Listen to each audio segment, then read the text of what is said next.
Version 3.6 is an absolute make or break patch for your account economy, and if you mismanage your resources here, you are going to be locked out of the core meta for the next 3 months.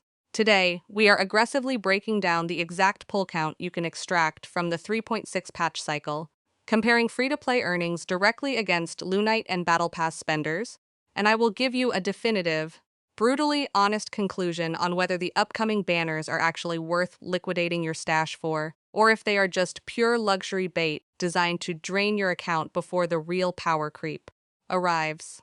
Now, getting straight into the numbers, and to be completely transparent, this next part explicitly separates confirmed developer facts from community speculation and leaked beta data. The fundamental daily training loop is officially locked in, and the math here is non-negotiable.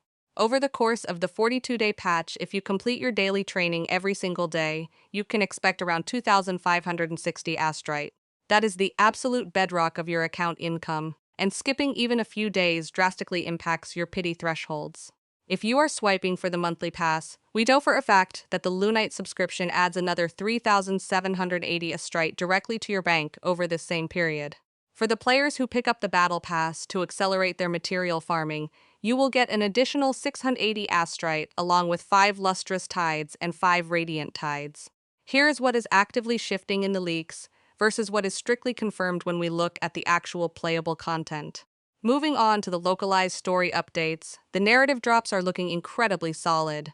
In version 3.6, we are getting 2 new story quests, specifically the highly anticipated Song of the Heartsword and the side story quest, the Nethermancer's Requiem. From these quests, we can expect around 300 Astrite. However, the absolute massive time-gated influx comes from the map expansion. Along with the new story quests, we are also getting a brand new area to explore. Based on the confirmed topographical scaling and regional chest density systems, from exploration alone, we can expect around 3,000 Astrite or even more. I know a lot of players absolutely despise regional traversal and puzzles mechanics because it feels disconnected from the core combat loop, but ignoring a nearly 20 pull injection into your account is mathematical self-sabotage. You have to secure that currency if you want to compete in the endgame. Looking at the broader event schedule and the passive login bonuses, the developers are front-loading a massive amount of value. Starting with the free pulls from the 7-day login event, we are getting 5 Radiant Tides and 5 Lustrous Tides. When we aggregate the overarching event structure and mini-games throughout the patch cycle, we can expect 3,000 Angosoite or more from all the events in version 3.6. We are also getting a significant update to the combat challenges with a new tactical hologram featuring Rustfire chassis. For mastering this specific boss and clearing its incredibly strict mechanical damage checks, we can expect around 120 Astrite. You are going to need optimal dodge timings and perfect synergy locks to clear the highest difficulty of that hologram, so do not expect it to be a free handout. Furthermore, we have to factor in the standardized monthly shop reset, where we will consistently get 7 Radiant Tides, 7 Lustrous Tides, and 7 Forging Tides.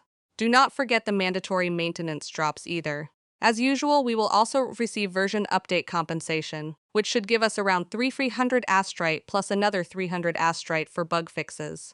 On top of that, we should also get redemption codes that can add another 300 Astrite to our stash. Now we need to transition into the endgame scaling, because this is where your account's raw mechanical power and optimal team rotations actually generate consistent revenue. Tower of Adversity will give around 1,600 Astrite, Fantasy of Thousand Gateways adds another 960 Astrite, and Whimpering Waste brings in about 800 Astrite. From the end state matrix, you can expect roughly another 400 Astrite as well. Rounding out the final drops of the patch cycle, from the version 3.7 livestream, we can expect another 300 Astrite, while the version 3.6 character trials should give us around 100 Astrite. Let us count everything up and talk about real meta value. If you are completely free to play, meticulously grinding every single node, you can expect around 14,040 Astrite, along with 12 Radiant Tides, 12 Lustrous Tides, and 7 Forging Tides. If you have the Lunite subscription, that total goes up to around 17,820 Astrite. And if you have both the Lunite subscription and the Battle Pass, you are looking at roughly 18,500 Astrite, along with 17 Radiant Tides, 17 Lustrous Tides, and 7 Forging Tides. Now, here is my highly objective metacritique and the honest value caveat for this patch. While that is a staggering amount of pulls, the featured DPS in version 3.6 is a pure luxury pull.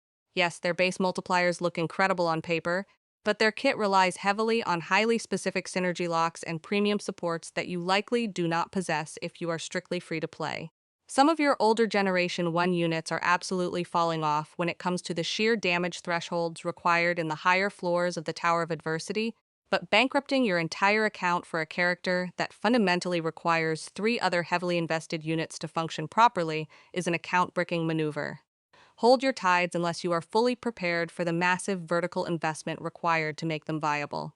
So, tell me down below in the comments, are you dropping all 18500 Astrite on day one to force the meta?